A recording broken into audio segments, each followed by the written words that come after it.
Hey guys, Chris from Fast Eddy Co here to talk to you about two new tools we got, the number 55 and number 56.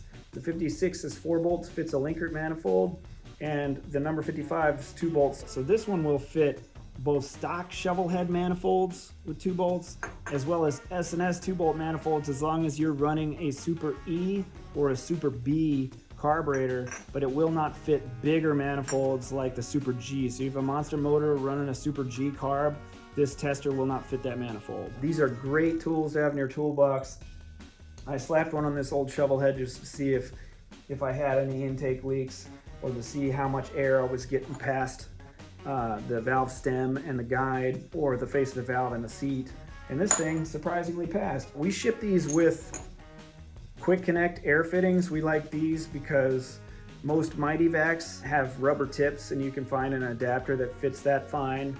And then you can also dial your regulator down and put positive air pressure to this to find out where the leak is. So vacuum to check to make sure everything's good. If it's good, you don't need to use positive air pressure. If you're having issues and you really can't figure out where the leak is, you can put positive air in there and then bubble test it with some simple green, or however you want to do it, to find out where the leak is, if it's from your intake seals, or if you have something else going on. And you can get pretty fancy with these beyond that by, opening your intake valves and checking air past the piston rings. There's a number of things that these come in handy for, but most of the time I'm using these to just check and make sure a motor is good before I ship it to the customer, and that it holds more than 10 inches of mercury for longer than 10 seconds. Now, even an old beat up motor should do that if you have decent fit between the valves and the guides, and the valves are sealing well and the intake seals are doing their job. The first thing you want to do is test your system up to here to make sure there's no leaks in here.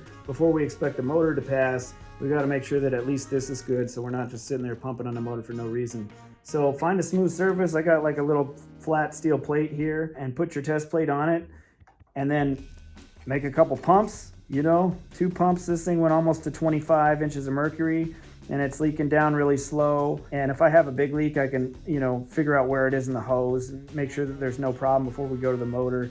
This one's leaking down slow enough. It's an old pump. I can disregard that small leak rate and go ahead and go to the motor without any issue. So now that we know our system is good up to here, we can put the test plate on the motor and start pumping and see what we see. So it's gonna take a lot more pumps, right?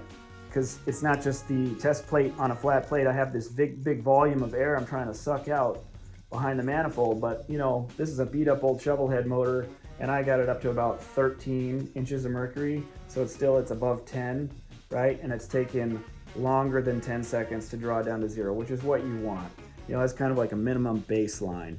If you did a good job and it's a fresh build with stem seals, and you got a really good valve job, 3-angle valve job, and a good interface between the valve and the seat, you might be able to hold 15 inches of mercury for an extended period of time longer than 10 seconds. But this thing clearly is still about 6, getting lower slowly. This is acceptable, and you can, expect this motor to run.